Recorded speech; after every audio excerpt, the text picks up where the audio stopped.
po. So, Book of Acts chapter 7.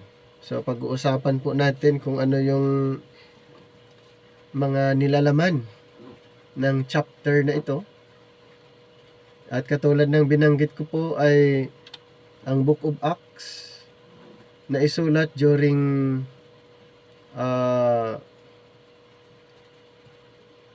or after the ascension of Jesus Christ. At ang Book of Acts tinatawag na Book of Transition. Sa Book of Acts ay mayroon tayong dalawang programang matutunan, ay yung tinatawag na Kingdom Program at saka Grace Program.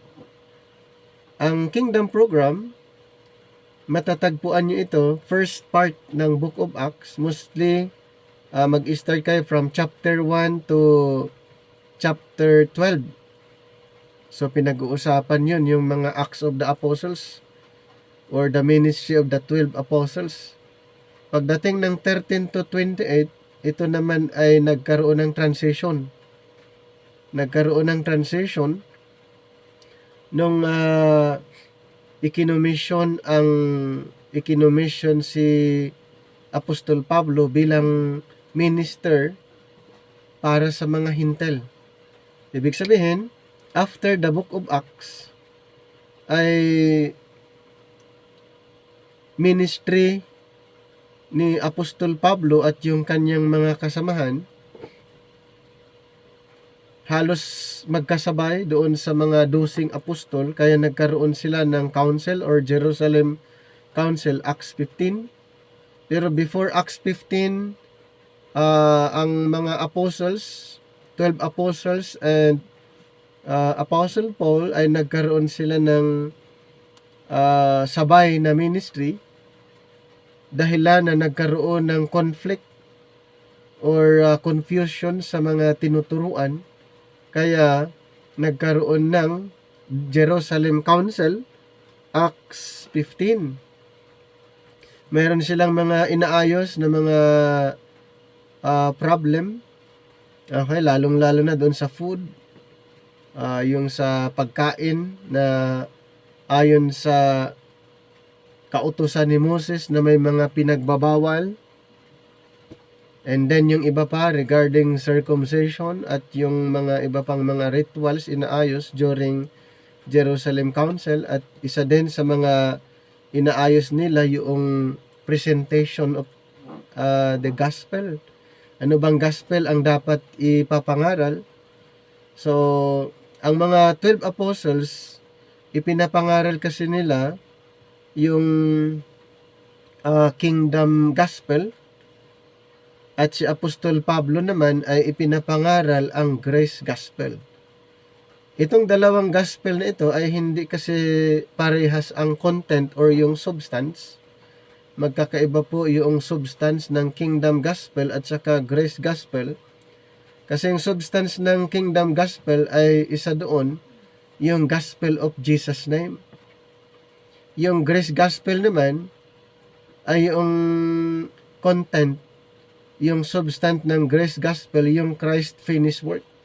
Kumbaga, ang ipinapangaral ni Apostol Pablo, yung the good news of the cross.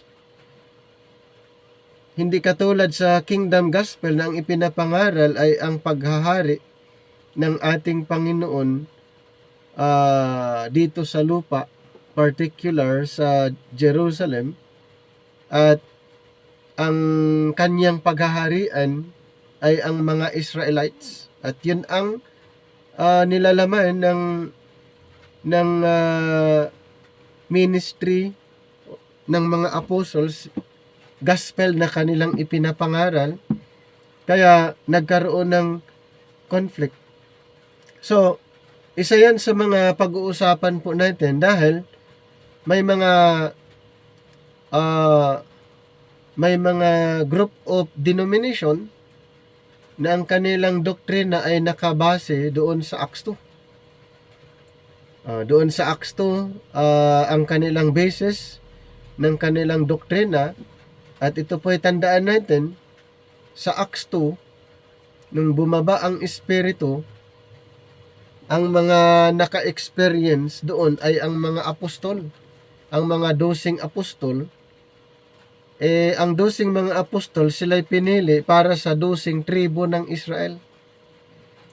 Okay, sila po ay pinili para sa 12 tribo ng Israel. Wala pa po doon si Apostol Pablo sa Acts 2. Siya po ay na-convert Acts 9, ikinommission Acts 13. So nung ikinommission si Pablo, ang nangyari po, nagkaroon ng unti-unting pagbabago. Mayroong gradual changes doon sa kingdom program hanggang after Acts 28, ang kaligtasan ay idiniklara, ikinukonclude na sent unto the Gentiles, Acts 28:28. Be it known therefore unto you that the salvation of God is sent unto the Gentiles, and that they will hear it. So after Acts 28, ang programa ay nakafocus lamang doon sa grace program. So temporaryng nag-stop ang programa ng ating Panginoon under kingdom. Kaya after Acts 28, wala nang record ang ministry ng mga apostles. Ministry ng mga 12 apostol, wala na pong record after Acts 28. Dahil nag-stop temporary ang programa para sa kanila. Kaya dito po sa Book of Acts, maunawaan natin, kasi pag doon kayo nakafocus sa first part ng Book of Acts, ang inyong matutunan na doktrina ay ang kingdom gospel, turo ng mga 12 apostol. At ang mangyari, susundin nyo yung turo para sa mga Israelites kung ang paniniwalaan yung doktrina or katuruan ay ang first part ng Book of Acts. Ang mangyari doon, oobligahin kayong sundan, gagawin ang mga requirements sa first part ng Book of Acts. So, isa yan sa mga alamin natin, pag-aaralan natin, na kailangang malaman natin sino ba ang apostol natin. Yung 12 apostol ba o si Apostol Pablo? Ang 12 apostol ay pinili ng Panginoon para sa 12 tribo ng Israel. Sa Mateo chapter 10, gusto kong puntahan lang natin. Mateo chapter 10, dito po sa verse 1, ang 12 ito ay binigyan ng authority. Dito sa verse 1, and when he had called unto him his 12 disciples, he gave them power against unclean spirits to cast them out and to heal all manner of sickness and all manner of disease. So sino po ang binigyan ng kapangyarihan or authority, power to cast them out o to heal all manner of sickness and all manner of disease? Yung mga 12 apostol. At sa verse 2 hanggang 4, nandoon yung pangalan ng mga 12 apostol. Ngayon, itong 12 apostol na pinili ng Panginoon ay inuutusan na huwag silang pumunta sa lugar ng mga Hintel. Pinagbilinan sila na huwag pumunta sa lugar ng mga Hintel. Dito po sa verse 5 and 6, these 12 Jesus sent forth and commanded them, saying, go not into the way of the Gentiles, and into any city of the Samaritans enter ye not. Number 6, but go rather to the lost sheep of the house of Israel. So, nakita niyo po, ang 12 apostol ay pinili ng Panginoon para sa Israel. Kaya sabi niya dito sa verse 6, "But go rather to the lost sheep of the house of Israel." Ano yung gospel na dala nila? Verse 7 and 8. "And as ye go, preach, saying, the kingdom of heaven is at hand. Heal the sick, cleanse the lepers, raise the dead, cast out devils. Freely ye have received, freely give." So ulitin ko po, ang 12 apostol pinili para sa Israel. Dahil mayroong pangako ang Panginoon sa mga apostol na ito na pag siya'y maghahari, kasama niya ang mga 12 apostol at bibigyan niya ng ministry or function, magiging judges, judging the 12 tribes of Israel in Mateo 19:28. Mateo 19:28. Ito po yung pangako ng Panginoon. Pangako ng Panginoon sa mga apostles pag ang Panginoon ay naghahari. Verse 28, "And Jesus said unto them, Verily I say unto you, that ye which have followed me in the regeneration, when the Son of Man shall sit in the throne of his glory, ye also shall sit upon 12 thrones, judging the 12 tribes of Israel."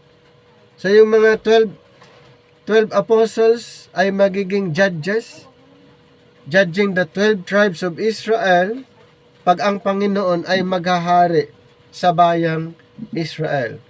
At sa future, ang pangalan ng mga apostles ay nandoon, at maging ang pangalan ng mga 12 apostles.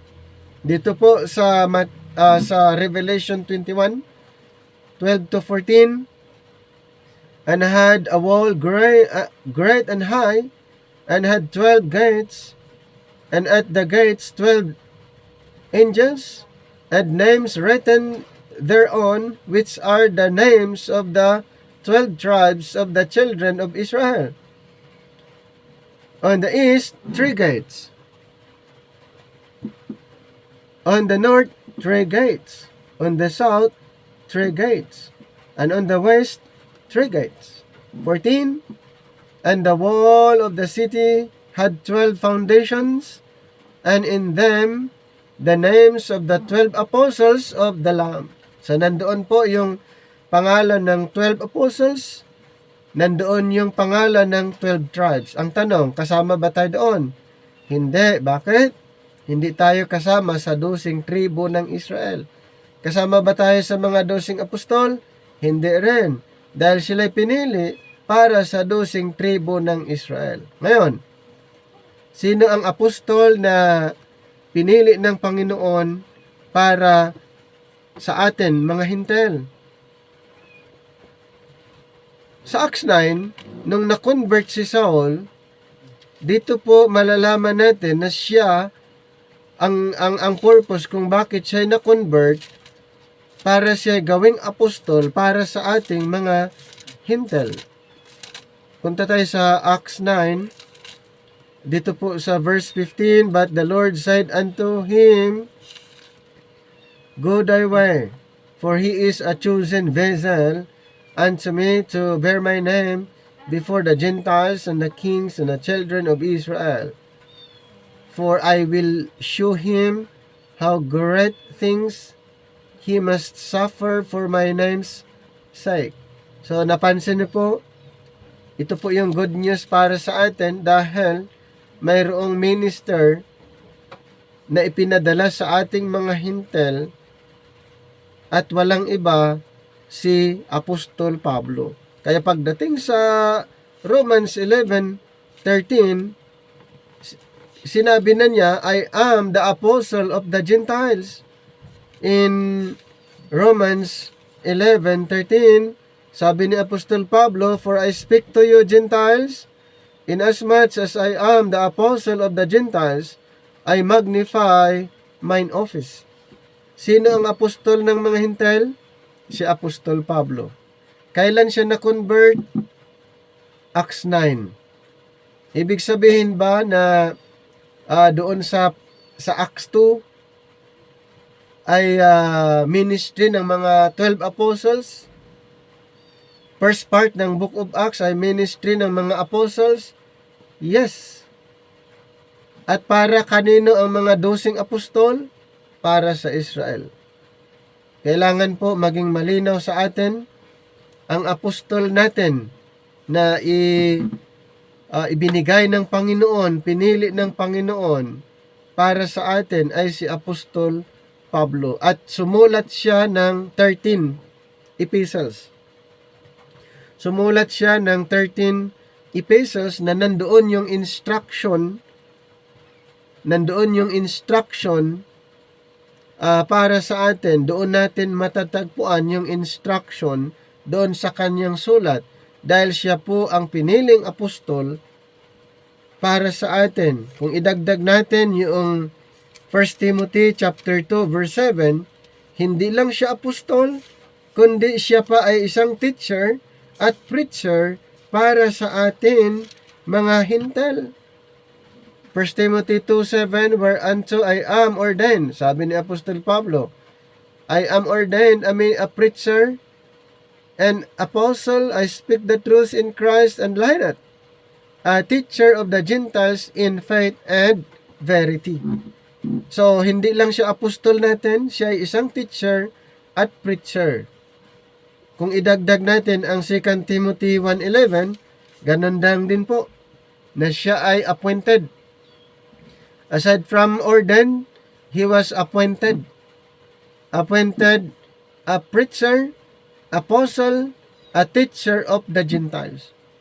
So, dapat ba nating matutunan, malalaman kung sinong apostol natin? Dapat lang, para hindi po magkaroon ng conflict, lalo na sa paggamit ng mga verses. Hindi na natin ikino-consider kung para kanino yung sulat, sino ang nagsulat, kailan isinulat. Yun po yung maraming failure sa mga believers ngayon. Kung ano yung nasa Bible, agad-agad kiniklaim, agad-agad inaangkin. Dapat po, ito po ang dapat niyong tandaan. Bago niyo angkinin, alamin niyo muna kung kailan isinulat. Para kanino ang sulat. Sino ang sinulatan, sino ang nagsulat. Hindi agad-agad na i-claim na aangkinin na hindi naman sulat para sa'yo. So, yun po yung isa sa mga dapat nating linawin, kasi karamihan sa mga Bible believers ngayon ay kiniklaim yung gusto lang nilang i-claim. Pag ayaw nila, ini-ignore nila o nire-reject, sasabing hindi yan sa akin. Pero kung magustuhan niya, ito ay sa akin. First rule na dapat niyong i-consider, alamin niyo muna sinong nagsulat, sino ang sinulatan. Sino ang nagsasalita, sino ang kausap. Ano ang message? Para kanino ang mensahe? Isa po yan sa mga dapat nating i-consider para maiwasan po natin yung pag-claim ng hindi para sa atin. May mga dispensational boundaries. Sa Bible po, may mga dispensational boundaries na dapat nating malaman. Kaya nga, mayroong time past, according to Ephesians 2:11 and 12. But now, Ephesians 2:13, ages to come, Ephesians chapter 2, verse 7. So, kailangang alam natin kung saan ba tayo, saang parte tayo sa Bible. Okay? Dapat alam natin sino ang apostol natin. Yung 12 apostol ba o si Apostol Pablo? Dapat alam natin kung anong gospel ang i-share natin, yung gospel of the kingdom or gospel of grace. At dapat alam natin kung sa anong programa tayo. Tayo ba under sa earthly program or sa heavenly program? Ang dami nating pwedeng alamin, malaman, gusto natin pala sa heavenly program, ipinapangaral natin yung earthly program. So, ano na yan? Confusing. Kung gusto mo ng heavenly program, dapat malaman mo ano ang saan matatagpuan ang programa patungkol sa langit. Sino ang nagtuturo ng mga apostol patungkol sa panlangit na programa? At sino yung mga apostles na ang kanilang ipinapangaral ay yung makalupang programa or earthly program? Yun po isa sa mga dapat nating dapat nating malaman. Ang ipinapangaral na pala natin yung earthly program, tapos ang tinutumbok natin heavenly. Magkaiba po ang heavenly program at earthly program. Ito po ang dapat nyong tandaan. Ang Panginoon nag-open ng panibagong programa. Ito ay kanyang inireveal kay Apostol Pablo, at ang programang ito ay patungkol sa langit. So, sa madaling salita, kay Apostol Pablo ipinagkatiwala ang programa patungkol sa langit. Dahil ang Panginoon nagbukas siya ng panibagong programa nung tinanggihan ng Israel ang offer. Romans 16:25, Now, to him that is of power to establish you according to my gospel, and the preaching of Jesus Christ according to the revelation of the mystery, which was kept secret since the world began. Pansinin niyo yung verse. Now to him that is of power to establish you according to my gospel. Ang next doon, ang sinasabi pa, according o the preaching of Jesus Christ according to the revelation of the mystery. Kanino inirevealed ang mystery? Kay Apostol Pablo inirevealed. Ayon sa Ephesians chapter 3:1-3, For this cause I, Paul, the prisoner of Jesus Christ, for you Gentiles. Gentiles, hindi Israel ang sinasabi. Gentiles. Sino ba yung Gentiles? Lahat ng hindi kasama sa 12 tribo ng Israel, hintel. Kung ikaw ay hindi kasama sa 12 tribo ng Israel, ikaw ay hintel. Ang apostol mo, si Apostol Pablo. At ito yung sabi niya, Ephesians 3:1-3, For this cause, I, Paul, the prisoner of Jesus Christ, for you Gentiles, if ye have heard of the dispensation of the grace of God, which is given me to you ward, how that by revelation he made known unto me the mystery. Kanino inirevealed ang mystery? Kay Apostle Paul. The dispensation of the grace of God. Sa kanya po inirevealed. At lahat tayo ngayon ay bahagi sa programang ito. Kung tayo ay bahagi sa programang ito, dapat nating malaman ano yung inirevealed ng Panginoon kay Apostol Pablo. The dispensation of grace. At ano yung gospel na natanggap ni Apostol Pablo? Gospel of grace. Acts 20:24.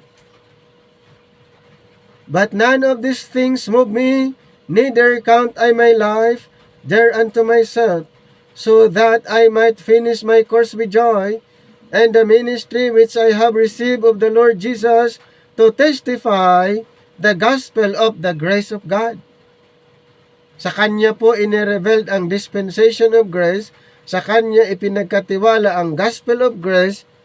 Since na siyang apostol natin, dapat ba nating sundin? Dapat ba nating ipangaral?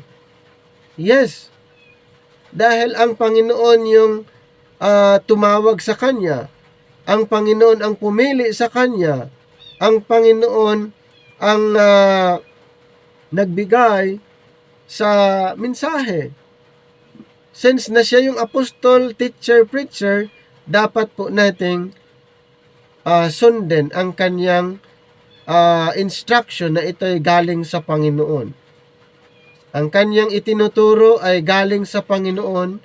Ito ay inirevealed ng Panginoon sa kanya at ito'y hindi niya natutunan sa ibang mga apostol. Anong sabi sa Galatians chapter 1, 11 hanggang 12? Chapter 1, 11 and 12, But I certify you, brethren, that the gospel which was preached of me is not after man, for I neither received it of man, neither was I taught it, but by the revelation of Jesus Christ. Kanino inirevealed?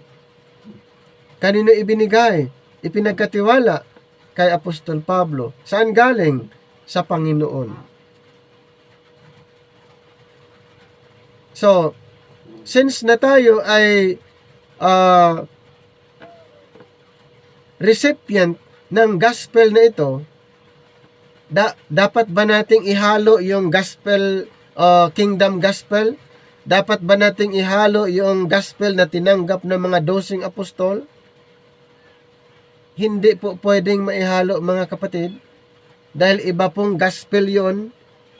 Yung gospel na yon ay intended for the Israelites, para sa kanila, at mayroong gospel naman para sa atin.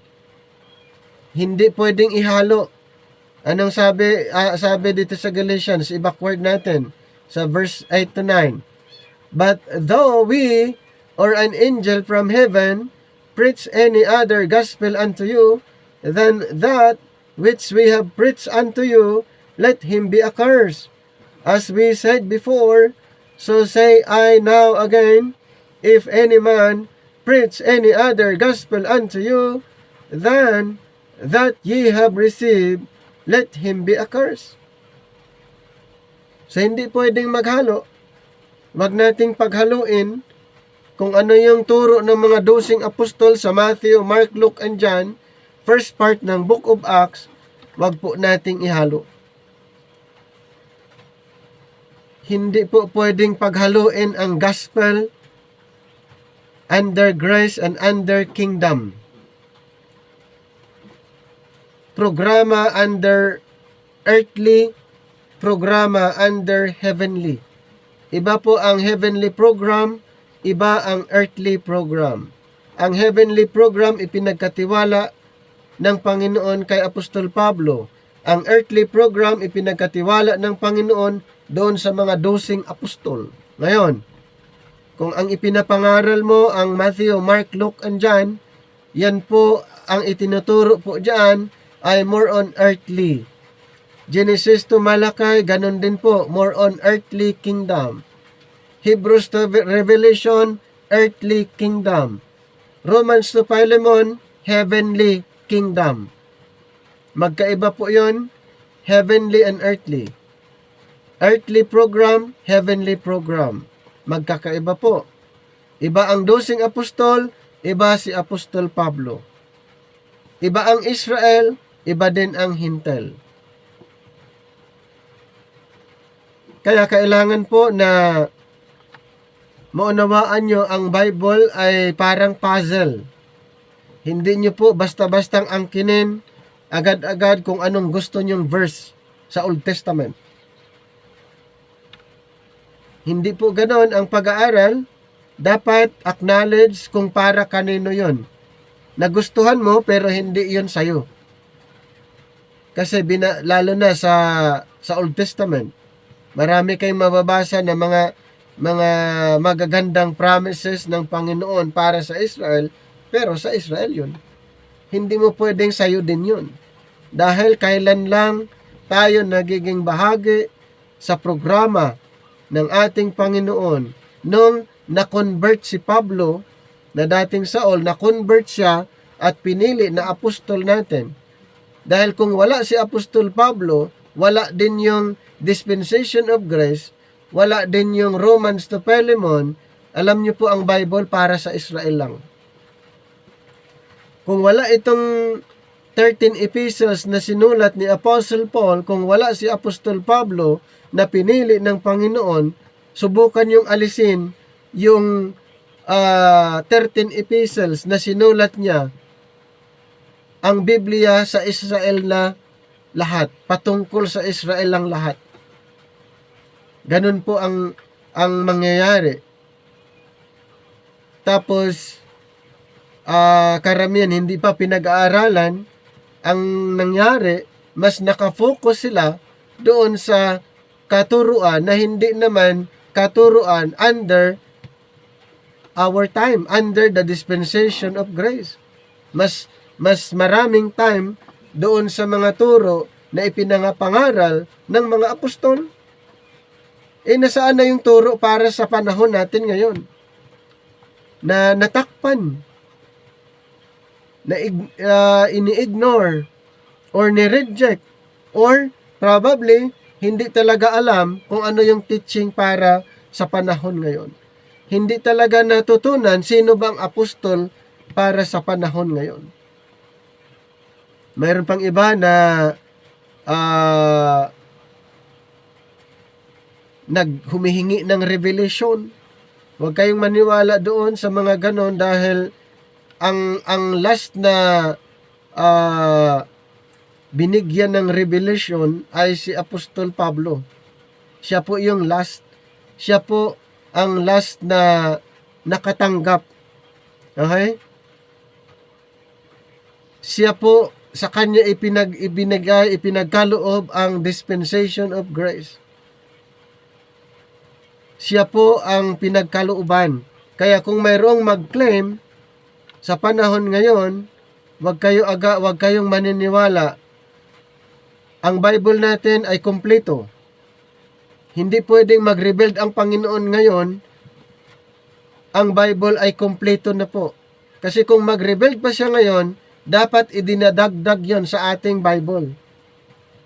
Dapat idinadagdag sa ating Bible. Ibig sabihin, ang Biblia natin hindi kompleto kung ang Panginoon hanggang ngayon ay nagbibigay pa ng mga revelation ayon sa mga claim ng karamihan.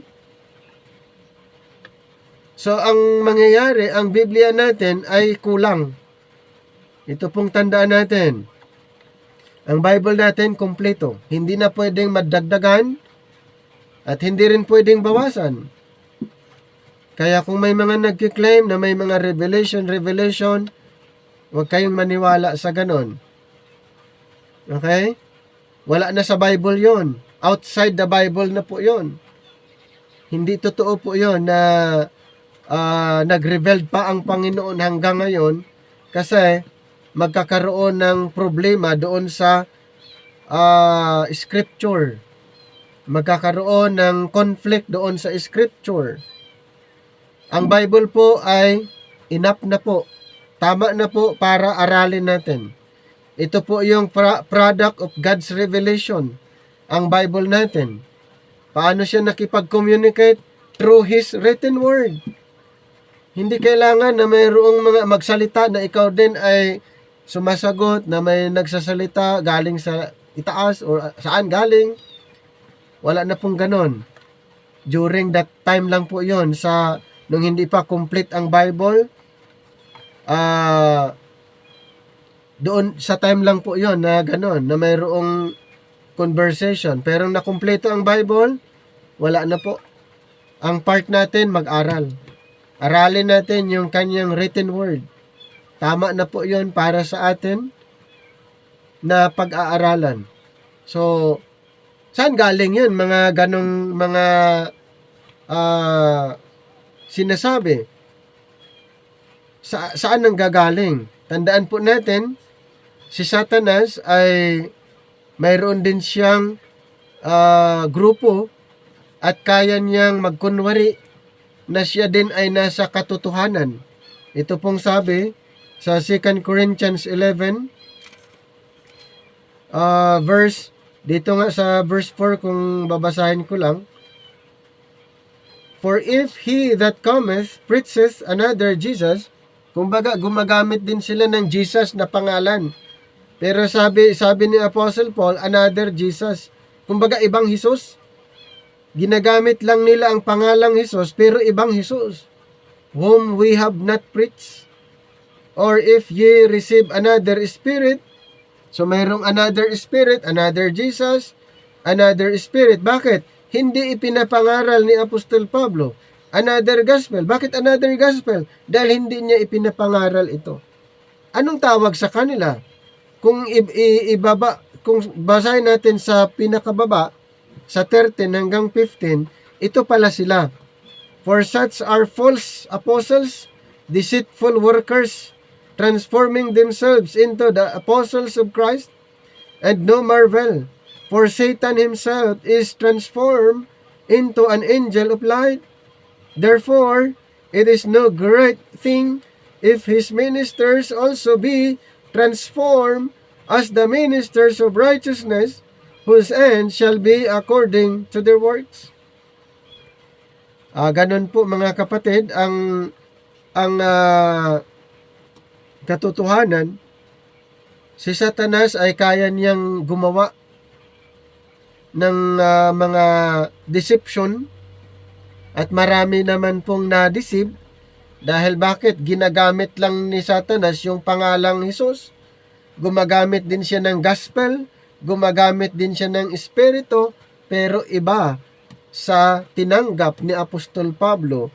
Kaya sabi niya, ang mga ito ay mga deceitful workers. Nagkukunwari lamang po. Dapat ba nating malaman, ma-identify po natin through studying the scripture rightly divided. Makikita niyo po kung sila ay nasa katotohanan o hindi. Malalaman niyo po kung ano yung kanilang motibo, kung tama o hindi. Papaano po? Base lang din po sa scripture. Kung ipaghahaluin ang turo, alam niyo na. Kasi nga, hindi pwedeng paghaluin ang turo. Ang work ni Satanas ay paghahaluin lang. Ang work ni Satanas ay gagawing ignorance ang mga tao. Hindi matutunan hindi malalaman ang katotohanan. Gusto niya bulagin ang isip ng tao para hindi maunawaan ang totoo. Anong sinasabi sa 2 Corinthians? Isang target niya para hindi maunawaan ang katotohanan, binubulag niya yung isip ng karamihan. Anong sinasabi sa 2 Corinthians 4:1-4? Therefore, seeing we have this ministry as we have received mercy, we faint not, but have renounced the hidden things of dishonesty, not walking in craftiness, nor handling the word of God deceitfully, but by manifestation of the truth, commending ourselves to every man's conscience in the sight of God. But if our gospel be hid, it is hid to them that are lost, in whom the God of this world blinded the minds of them which believe not, lest the lights of the glorious gospel, the glorious gospel of Christ, who is the image of God, should shine unto them. Anong ginagawa niya? Yung God of this world, ni Satanas, binubulag niya yung isip.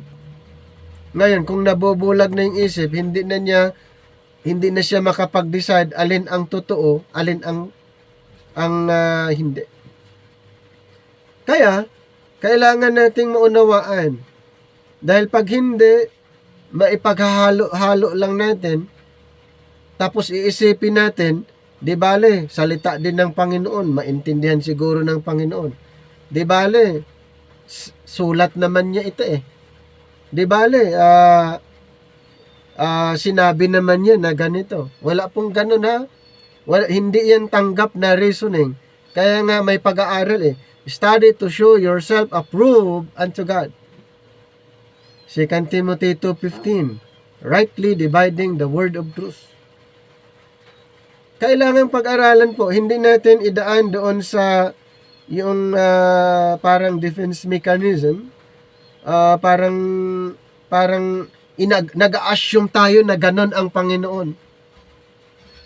Dito nga sa binasa natin, hindi pwedeng maghalo eh. Let him be accursed. Kung maghahalo yung katuruan, anong sabi? Let him be accursed. Tapos mag-assume tayo na di bale ang Panginoon ay maunawain. Di bale, salita din ng Panginoon yung itinuturo. Wala pong ganun ha. Huwag tayong mag-assume. Dapat pag-aralan kung ano yung katotohanan. Mayroon pang sinabi dito sa Ephesians 1. Ephesians chapter 1 verse 18. The eyes of your understanding being enlightened. Bakit kailangan yung eyes of understanding ma-enlighten? Binulag nga eh. Hindi natin alam kung papaano eh. Nagkakaroon ng confusion. Kung i-backward pa natin dito sa verse dito sa sa verse 4 Ephesians tayo sa chapter 4 sa verse 18, having the understanding darkened, being alienated from the life of God through the ignorance that is in them because of the blindness of their heart. Napansin niyo po, mayroon pong ignorance na nangyari. Ibig sabihin ba, pag sa estado na ignorance, maituturo kaya natin ng maayos ang Biblia? Hindi po. Hindi clear. Kaya nga sinabi dito sa 1:18, the eyes of your understanding being enlightened. Hindi po mananatiling ignorance. At isa pa, sa chapter 3 verse 9, and to make all men see what is the fellowship of the mystery. So our talagang goal, ma-open ang ating the eyes of our understanding being enlightened. Hindi tayo mananatili doon sa pagiging ignorance at ma-share po natin ang mga natutunan natin ng maayos. Hindi po yung nagpipick up lang kung ano-anong gusto natin ng mga verses sa kung saan-saan sa Bible. Hindi po ganon. Dahil hindi magiging matibay ang ating pundasyon. Hindi natin madepensahan kung ano ba talaga ang ating pinaniniwalaan. So, dito sa Book of Acts, talagang sa Book of Acts, mauunawaan natin yung programa na yon. Dalawang programa ng ating Panginoon na sabay sa time na ito. Pero after Acts 28, nag-stop yung isang program. Kaya salvation sent unto the Gentiles. Nakafocus na lang sa mga Gentiles after na tinanggihan ng mga Israelites yung offer. Okay? At saka yung mensahe. So, kinunclude na lang Acts 28:28 that the salvation of God is sent unto the Gentiles. So, balikan lang natin saglit yung sa Acts chapter 4, 1-31. Ito po before the conversion of Saul of Tarsus. Bago na-convert si Saul na nagiging Paul, alamin natin kung ano yung pinaka-focus ng mga apostles before na-convert ang apostle of the Gentiles. Israel's response to the Holy Spirit's offer, the question of early Acts. In chapter 4 of the book of Acts, we begin to find the answer to the apostles' question, Lord, wilt thou at this time restore again the kingdom to Israel? Napansin niyo po, ano po ang issue? Restoration of the kingdom. Yan po yung issue dito at nakafocus sa mga Israel. Kaya nga ulitin ko first part ng Book of Acts ay more on focus doon sa mga Israelites. Since na sila yung focus, paano tayo? Kailan tayo nagiging part lang doon sa programa nung na-convert si Pablo? Doon lang po. Kaya first part, ito kailangan nating i-emphasize ito. First part, bago pa na-convert si Pablo, si Saul, bago pa siya na-convert, ang focus ng mga apostles, Israel. Okay? Israel. Kaya nga ito yung unang agad nila tanong. Yun yung tanong nila, Lord, wilt thou at this time restore again the kingdom to Israel? As we have observed, our Lord did not tell his apostles whether or not the kingdom would be restored at the time because, humanly speaking, that depended upon the answer to another question, would Israel now accept Christ? Yun lang naman yun eh. Kaya hindi niya agad sinagot na ganon, nag-proceed siya ng another question. Parang ganito yan. Ang Israel ba ay tanggapin si Kristo? In other records of our Lord's earthly ministry, it is stated again and again that many of the Jews believed on Christ. Yes, during earthly ministry, during the earthly ministry of Jesus Christ, marami po na mga Jewish. So in the book of Acts, it is the same. The chapter on Pentecost records the turning of 3,000 to Christ. Acts chapter 2 verse 41, 47. While chapter 4 opens with the number brought up to 5,000 men. But this by no means implies the conversion of Israel as a nation at the time, nor did these individual conversions warrant the restoration of the Davidic kingdom, for these thousands of Messiah's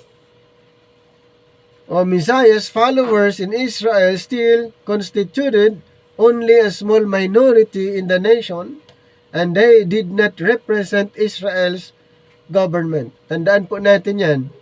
Ang mga karamihan sa mga Israelites, hindi na po nila kumbaga recognize or hindi na nila represent ang kanilang gobyerno. So the primary question in early Acts then is, what will the nation Israel, her government, her rulers, do about Christ? To this question, and so the questions of the apostles, we now begin to find the answer. As we open chapter 4, Peter has just finished explaining to wondering multitude at the temple that it is no personal power or godliness in John or him that has brought about the restorations of the lame man, but the power of the risen, exalted Christ, filled with the Spirit. He has called upon the men of Israel to repent, so that Messiah may return, and with him the long-promised times of refreshing. So, the apostles imprisoned. Ito po ang isa pang senaryo na naranasan ng mga apostles. And as they spake unto the people, the priest and the captain of the temple and the Sadducees came upon them, being grieved that they taught the people and preached through Jesus the resurrection from the dead. And they laid hands on them and put them in hold unto the next day, for it was now eventide. Howbeit, many of them which heard the word believed, and the number of the men was about 5,000 in Acts 4, 1-4. So, mas nagmultiply, mas dumami nung nakarinig sila, kanilang ipinapangaral ang Panginoong Jesucristo na siya'y namatay, nag-resurrect, at maraming naniniwala po, at dito sa Acts 4, mayroon pong 5,000. So the reference to the Sadducees here is significant. First of all, they were the most powerful sect in the Sanhedrin. Sino po yung mga Sadducees? In Acts 5:17, we learn that the high priest and all with him were of the sect of the Sadducees, and comparisons of this passage with Acts 4:1 and chapter 5:24 indicates that the priesthood as a body belonged to that group. So strongly were they enraged in the Sanhedrin that the high priest Caiaphas, a Sadducee, had dared to ridicule the Pharisees openly in the council for their timidity in dealing with Christ, according to John 11:47-50.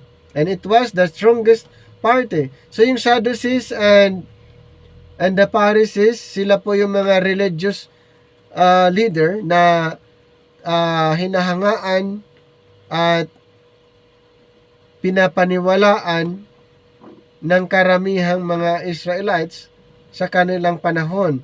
Sila yung mga religious leader, the Sadducees and the Pharisees. Okay? So it was the strongest party in Israel's government, Sadducees and Pharisees, that led the opposition against Christ in issue that had risen. Ito po. Kaya lagi niyong mababasa yung pangalan nila sa Matthew, Mark, Luke, and John, itong Sadducees and then the Pharisees, dahil sila po yung mga opposition. Sila yung nasa government, sa gobyerno, at nag-oppose or sila yung opposition sa ating Panginoon during His earthly ministry.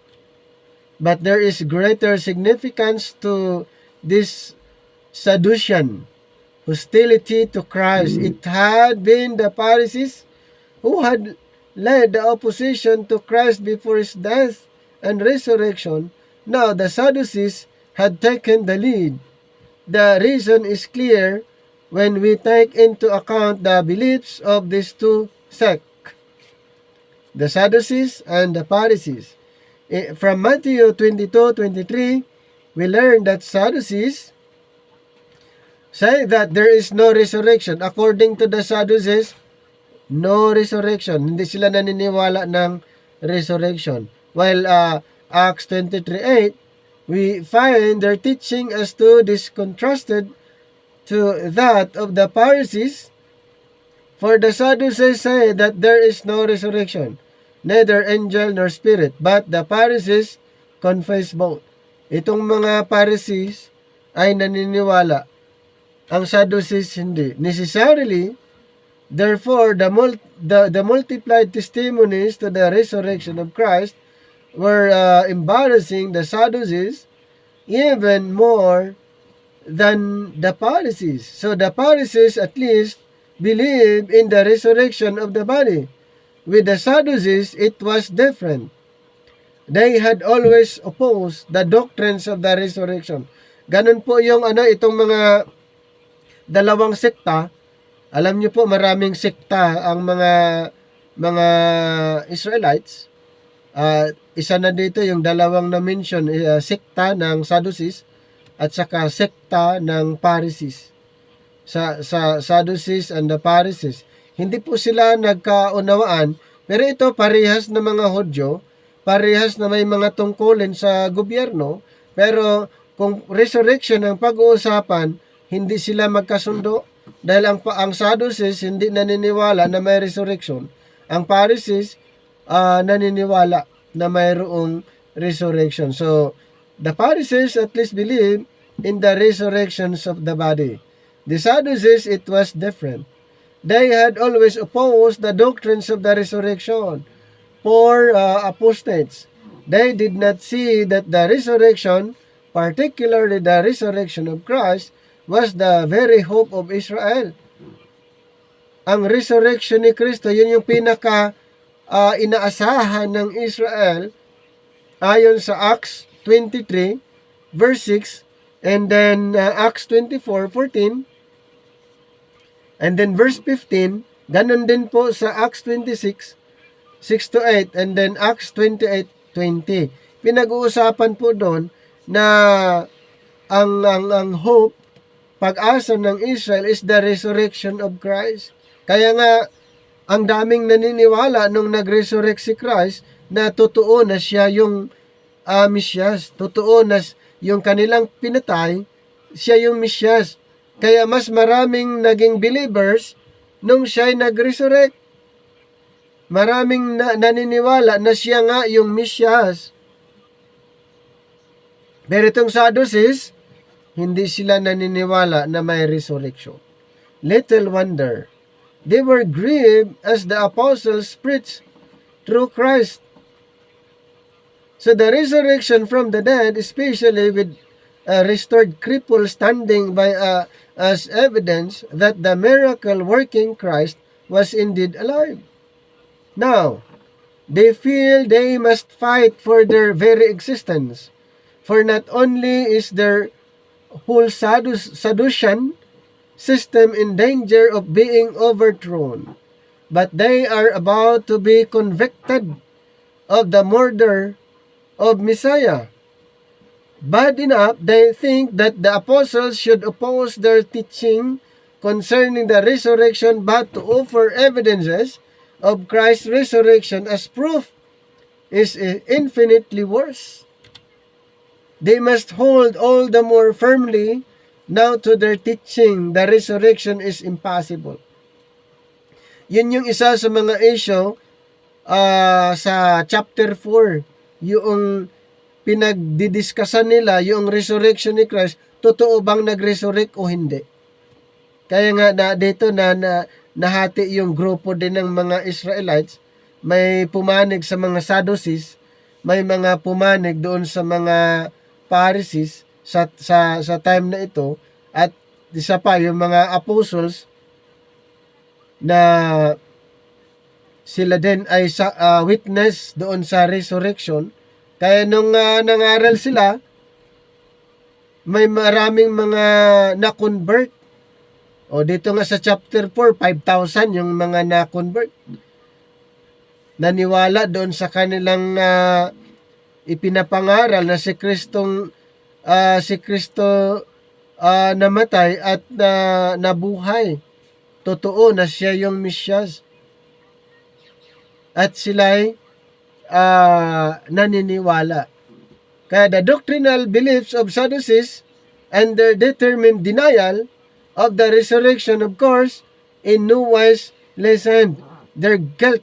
So, kumbaga, 50-50. Kumbaga, sila, mako-convince na sila na totoo na may resurrection. For they had for some time been faced with facts, so convincing that their continued denial could only be willful. Closing their eyes to overwhelming evidence, they had set themselves against the Lord and against His anointed. Had they not, or in their envy, been so disturbed about the mighty works of Christ that they had met in council with the Pharisees, saying in John 11:47, "What do we? For this man doeth many miracles." Were they not aware that they had predicted his resurrection?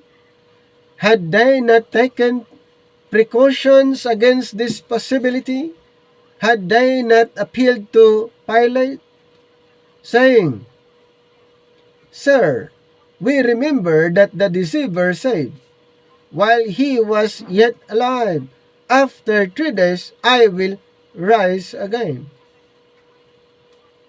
So command therefore that the sepulchre be made sure until the third day, lest his disciples come by night and steal him away. Yun yung mga kanilang arguments.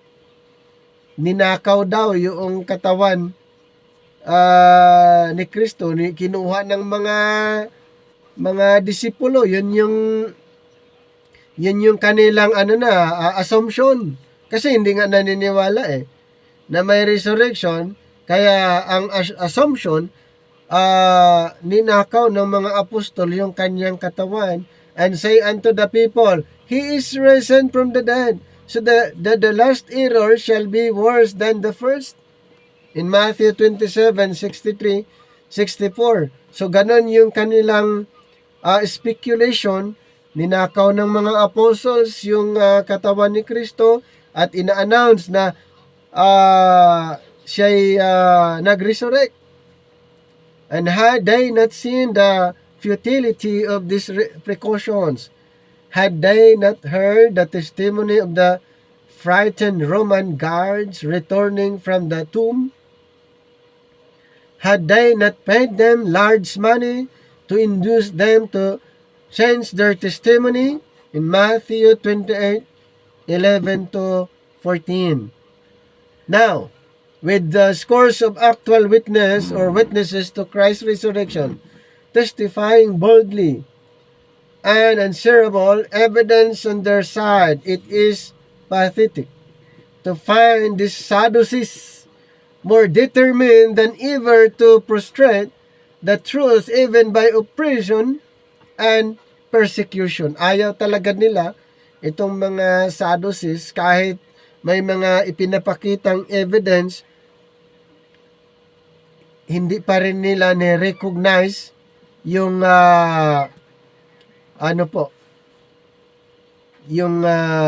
nangyari. With all this in view, the Sadducees' displeasure at the apostles' teaching takes on a new aspect. It appears entirely devoid of any possible virtue, least of all that of sincerity. Laying hands on the apostles, the rulers now hold them in custody for trial on the morrow, when the Sanhedrin will gather. Sanhedrin, ito po yung higher courts that time, or sa panahon natin, the Supreme Court. Meantime, the number of believers grows. Ito pong nangyari, mas lalong dumadami, nagmumultiply ang mga believers kahit anong sabi ng mga Sadducees. Actually, ang mga humahadlang dito sa pagdami ng mga followers ay yung mga religious leaders that time. So ganun yung gusto nila, mapigilan yung pagmultiply, pagdami ng mga believers. For while enemies of the truth may persecute the preacher, and they cannot stop the people from believing him. Ano po ang napag-agrihan? I-persecute na lang yung mga preacher para huminto na yung mga taong maniwala kay Kristo. So ganun yung kumbaga napag-uusapan na nila, dahil kahit anong sinasabi nila na hindi talaga nag-resurrect si Kristo. Hindi talaga siya nag-resurrect, pero ito'y ipinapangaral ng mga apostles dahil sila nga ay saksi na talagang siya nag-resurrect, at marami pong nakakakita, dahilan din po na mas madaling nag-multiply ang mga followers. Ngayon, itong mga apostles ay iniharap sa trial. Siyempre, patuloy silang nangangaral kahit may mga banta. Winarningan ang mga apostles na hindi na sila, wag na nilang ipangaral si Kristo. Winarningan na sila ng higher courts or the Sanhedrin na ihinto na nila yung kanilang pangangaral tungkol kay Kristo. Ngayon, iniharap sila sa trial, dito po sa Acts 4:5-7, and it came to pass on the morrow that the rulers and elders and scribes, ito na po, yung mga apostles, kaharap na niya yung mga pinuno, elders, and then yung mga eskriba. And then syempre, nandun si Annas, the high priest, si Caiaphas and John, Alexander, and as many as were of the kindred of the high priest were gathered together at Jerusalem. Ito na po. Nandoon yung mga apostles, yung hukom nandoon, yung high priest, yung high priest, hindi lang priest, kundi the high priest, si Annas, Caiaphas, nandun si John, nandun sila sa Jerusalem, and when they had set them in the midst, they asked, by what power or by what name have ye done this? Ayun agad yung tanong sa kanila, sa anong kapangyarihan, anong pangalan? Kumbaga, kini-question ang credibility, ang authority ng mga apostles. So, ang tindi po, yung ginawa, dito po nung nandun sila sa Sanhedrin. Kaya the highest ranking members of the Sanhedrin are present. They are mentioned by name. These no ordinary sessions of the council. We can almost see them as they enter to take their place. There is an air of imperious dignity about them. And they seem determined that in this test they shall not be the ones to suffer defeat. So by their first question, the rulers give themselves away. However, they are not even seeking evidence as to whether or not Christ is alive. They are opposing the apostles for the very same reason that they have opposed Christ from the beginning. They are jealous of their power. Yun naman talaga ang ano doon, yung nakita lang, nagkaroon ng jealousy. Dahil alam naman natin, itong mga apostles ay mayroon silang kakayanan, power, authority to heal the sick, cleanse the lepers, raise the dead, cast out devils, at yung ano pa, at mayroong tinatawag jealousy.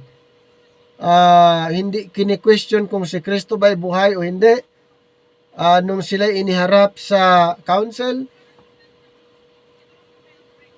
isa yon sa reason saan ba galing yung power, at sila'y nagkaroon ng tinatawag na curiosity, kaya question sa anong pangalan at anong power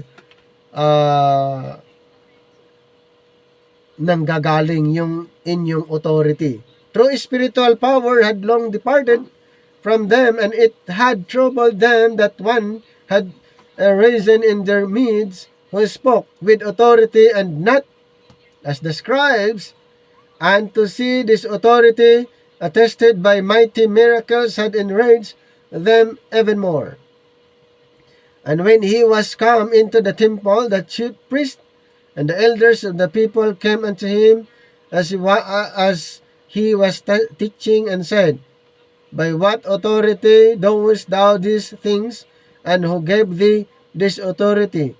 Malayo sa Matthew 21:23, ganun din itong si Jesus Christ, kine-question din nila mga religious leaders regarding the authority, sinong nagbigay, saan galing. Imagine asking the great physician to produce his doctor's diploma. Suppose sakaling ganon, one should arise in our midst, going from city to city instantly and completely healing all the sick, simply by the word of his mouth and without charge. Kumbaga, during the time of Jesus Christ, yung mga physician, mga doctor, or anumang mga degree mayroon regarding sa medicine, hindi magagamit yan dahil si Jesus Christ ay nag-perform ng mga miracles, healings, lahat ng may mga sakit, kapansanan, kaya maraming mga nagagalit din sa kanya. Should the authorities demand of him a physician's license? Should they not rather acknowledge that he is above all physicians? And should they not hold banquets in his honor and erect statues to his memory? So inyong mga mga speculation,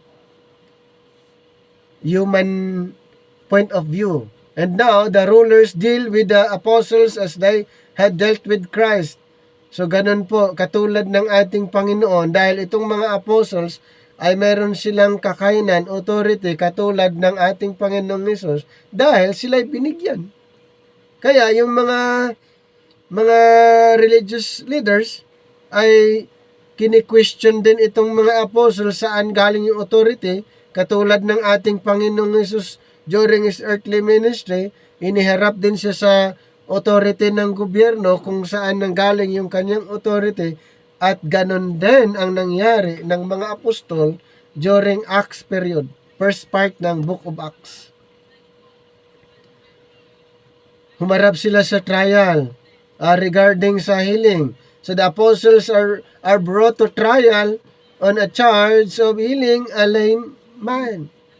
How plain it is that the apostles, even apart from their gift of healing, had a spiritual authority of which Israel's apostate rulers knew nothing, and that the rulers were merely unwilling to yield to others their influence over the people, and they had made themselves quite clear in this very first question.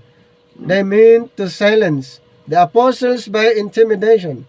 They had really meant to say, you are undermining our authority over the people, stop it or we will crush you. Ganun po ang nangyari. I-stop nyo na yon. Huwag nyo nang ituloy yung pangangaral. Huwag nyo nang ipapangaral ang pangalang Hesus. Huwag nyo nang gagawin, dahil kung gagawin nyo ito, may mangyayari sa inyo. Yun yung tinitreaten itong mga apostles. Ayaw ng mga yung mga nasa authority o mga religious leaders or nasa Sanhedrin na itutuloy ng mga apostles yung kanilang ginawa. So proceed tayo dito naman sa Acts 4:8-12. Then Peter, filled with the Holy Ghost, said unto them, ye rulers of the people. Ito yung confrontation.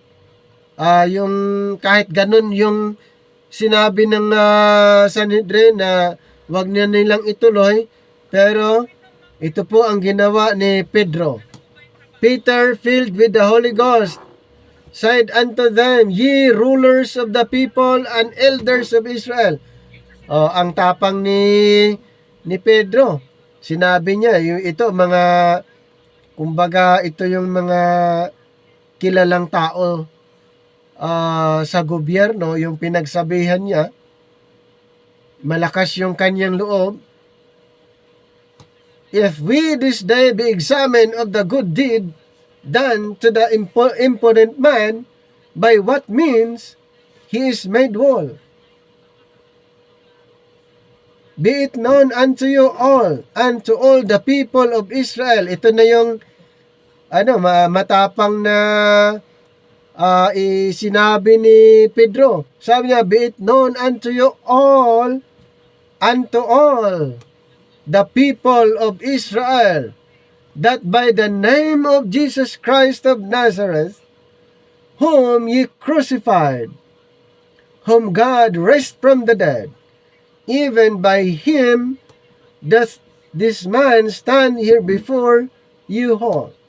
This is the stone which was set at naught of you builders, which is become the head of the corner.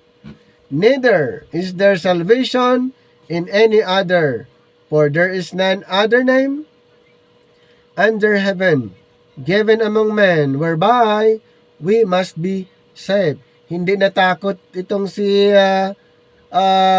Pedro after na ganun po pinagsabihan na sila na i-stop yung pangangaral, pero hindi. Ito yung sinabi ni Pedro harap-harapan doon sa council. Be it known unto you all and the people of Israel that by the name of Jesus Christ of Nazareth, whom ye crucified, whom God raised from the dead. At sinabi pa niya, neither is there salvation in any other, for there is none other name under heaven given among men, whereby we must be saved. Ang tindi nung yung sinabi ni Pedro.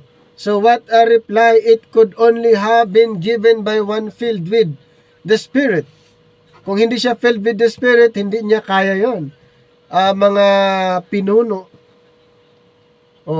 doon sa gobyerno, mga matataas, malalaking tao, kumbaga.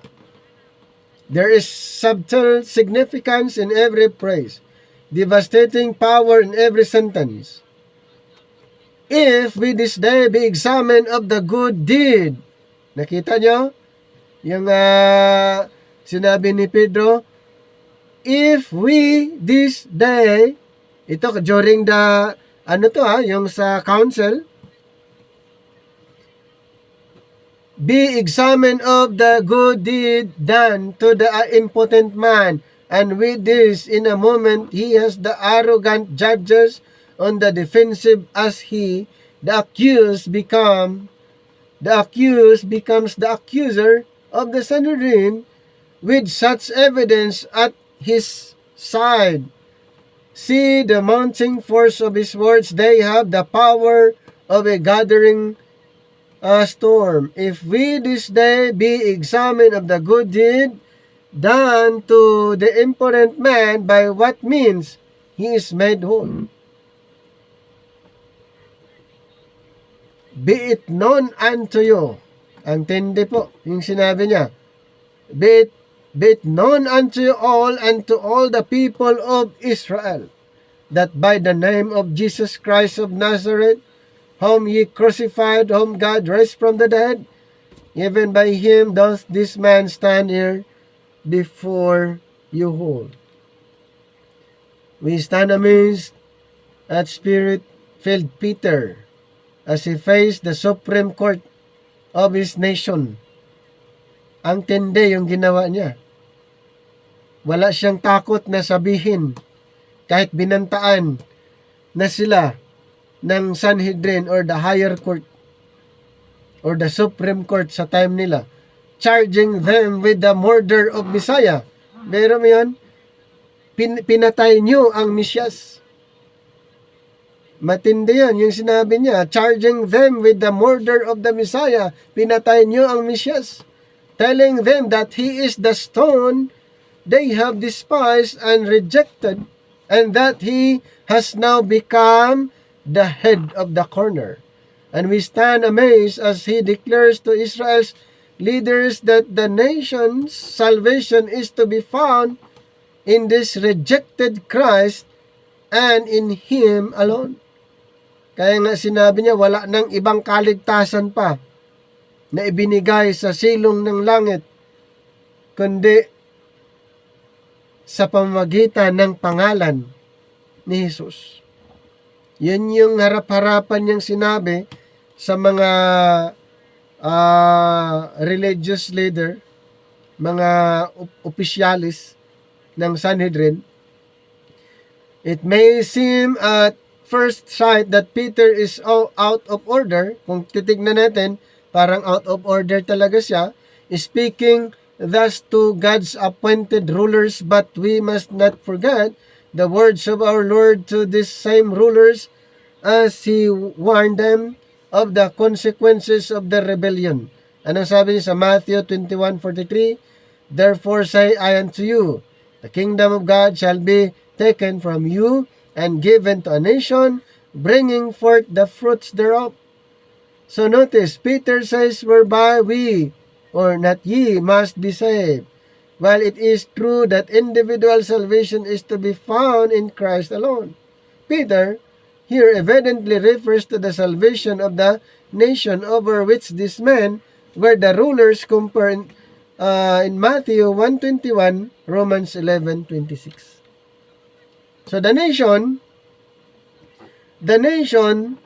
to whom the kingdom was to be given was the little flock. So tandaan po natin yan.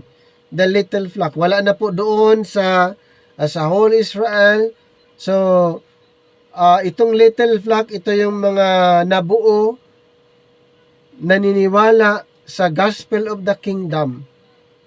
Kaya sa Luke 12:32, pinangakuhan po ng ating Panginoon na ang kingdom ay ibigay dito sa little flock. And Peter and the 11 had already been appointed the supreme judges of that nation to rule with Christ at His return. Ayon sa Matthew 19:28 na itong mga apostles, sila po ay maging judges, judging the 12 tribes of Israel. And Jesus said unto them, verily I say unto you, that ye which have followed me in the regenerations when the Son of Man shall sit in the throne of his glory, ye also shall sit upon 12 thrones, judging the 12 tribes of Israel. Thus, while the apostles have been called to trial, in a deeper sense, it is the rulers of Israel who are on trial for their rejection of Christ. Parang baliktad. Instead na sila Pedro yung ma-accuse. Pero dito po hindi. Ayon sa kanyang mga sinasabi, itong mga rulers of Israel ay under the trial for the rejection.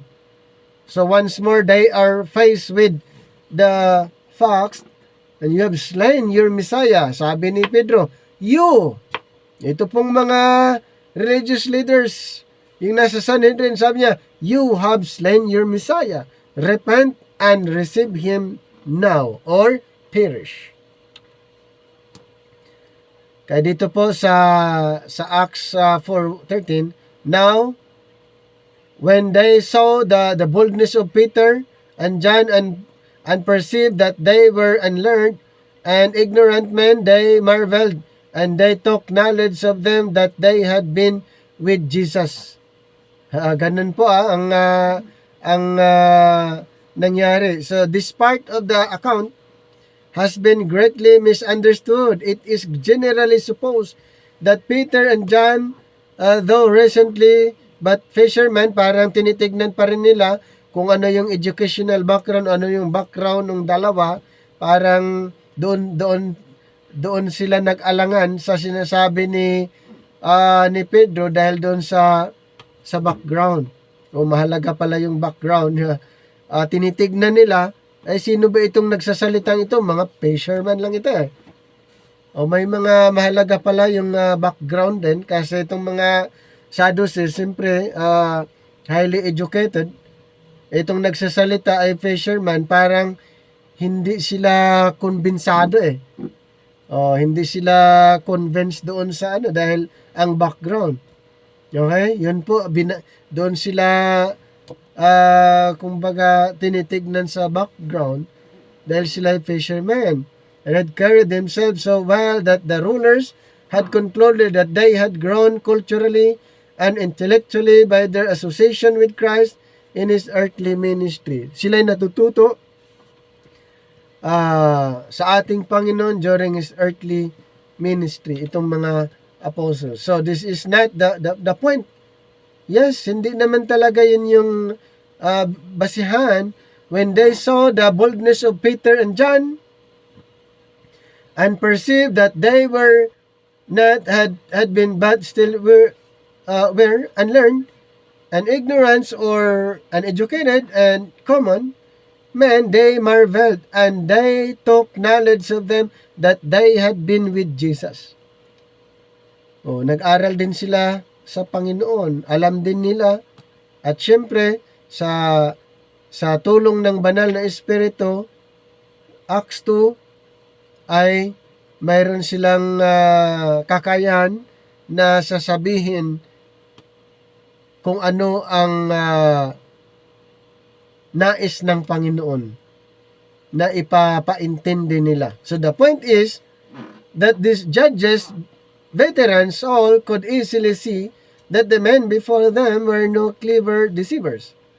They were an uneducated and common men whose boldness plainly sprang from deep conviction.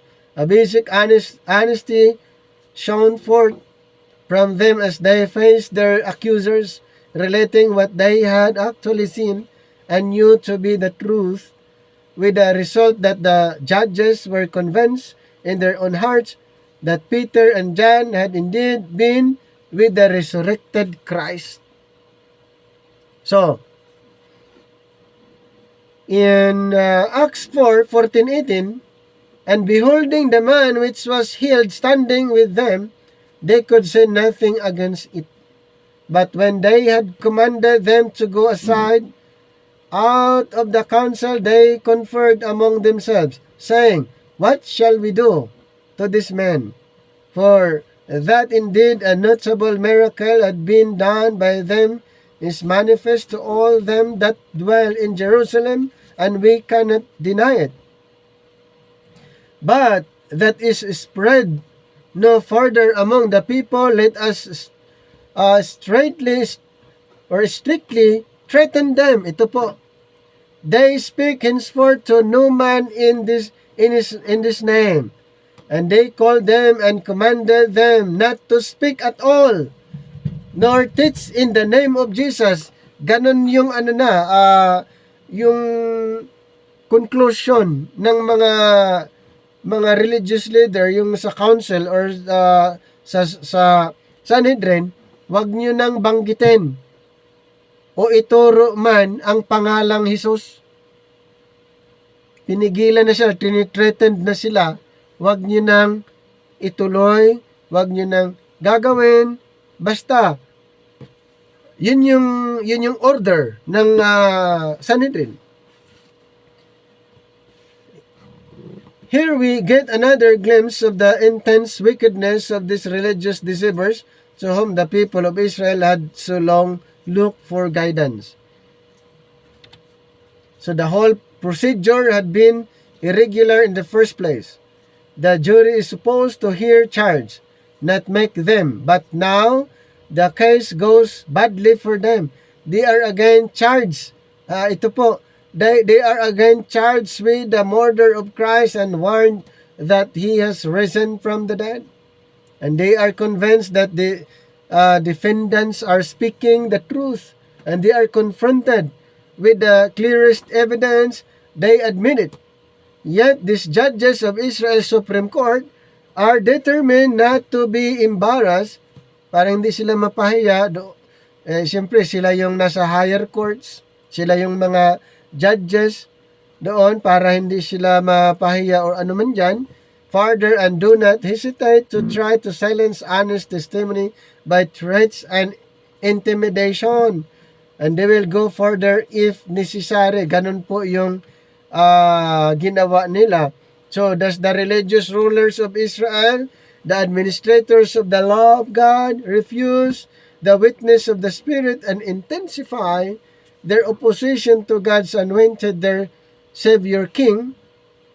As for the apostles, a peculiar spiritual power is there's even now, and they calmly answer those who have dealt so unjustly with them. So, walang nasettle doon.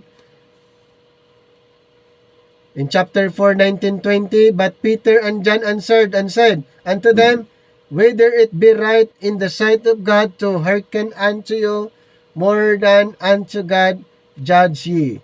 For we cannot but speak the things which we have seen and heard. Wala talagang hindi sila pwedeng pipigilan or mapipigilan man, kahit pinagsabihan silang i-stop ang pangangaral nila tungkol kay Kristo, sa kanilang pangangaral tungkol sa pangalan ni Kristo, ay hindi po nila inihinto. Hindi sila takot. Here is a courage that runs deep. They have thought this over well before saying it. They say it because they are conscious that they have been carrying out their Lord's commission. Ano pong sabi doon?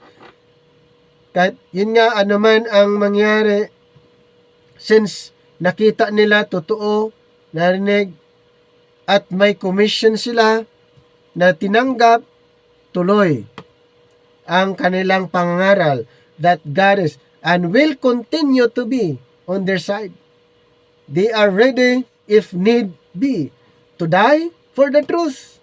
But silent they will not be while God gives them breath. Nakita nyo yung kanilang tapang. Kahit anong mangyari, ipapangaral nila si Kristo. Mamatay man sila, basta ipinapangaral nila ang katotohanan. Yun yung mission. Yun yung mission ng mga apostles. Before, ulitin ko po, before the revelation of the dispensation of grace, ito po yung focus ng mga apostles na ipangaral ang Panginoong Hesus.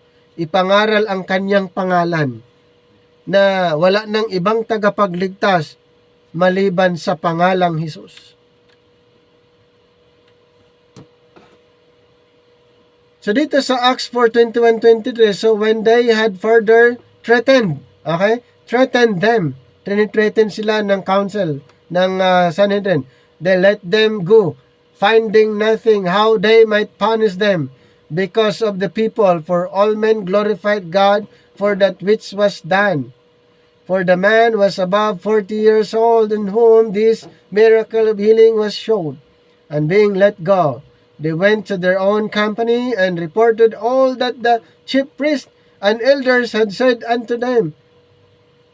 Tuloy pa rin nilang ipinapangaral, at alam niyo po, sa patuloy nilang pangaral, tuloy-tuloy, hanggang nagkaroon na ng persecution. Later on, mapag-aralan natin paano lumabas ang pangalang Saul. Siya po ay miyembro ng Sanhedrin. Isa din siya sa mga isa sa mga judges para i-judge yung mga nagkasala. So, sa puntong ito po, nagkaroon ng persecution dahil itong mga apostles ay tuloy-tuloy pa rin nilang ipinapangaral ang Hesus. Na-witnessan nilang nag-resurrect. Tuloy-tuloy nila hanggang naalarma ang mga opisyales or yung Sanhedrin, at dahilan na ang solusyon sila'y papatayin. Sila'y parusahan. Okay, ganun po ang ginawa. At ang good news naman, itong si Saul, doon sa Acts 9, na isa siyang miyembro ng Sanhedrin, ay na-convert. At nung na-convert, na-stop yung persecution dahil yung persecutor na-convert. At nung na-convert siya po ay ginawa, ipinadala na apostol nating mga Hintil doon sa Acts 9. Okay? So kailangan makita niyo po yung ano diyan, yung scenario kung papaano na-convert itong isang miyembro ng Sanhedrin na isa siya sa mga tumutugis sa mga believers, tagasunod ni Kristo, and then na-convert at naging faithful doon sa ministry. Okay, so hanggang dito lang ang ating pag-aaral, at marami pa tayong pwedeng alamin pa dito sa Book of Acts, at mas lalo nyong ma-appreciate, malaman kung ano ba talaga ang Book of Acts. Ang dami po nating pwedeng matutunan dito. Pero sa ngayon po, hanggang dito na lang ang ating pag-aaral, at itutuloy natin sa mga susunod na araw. Maraming salamat!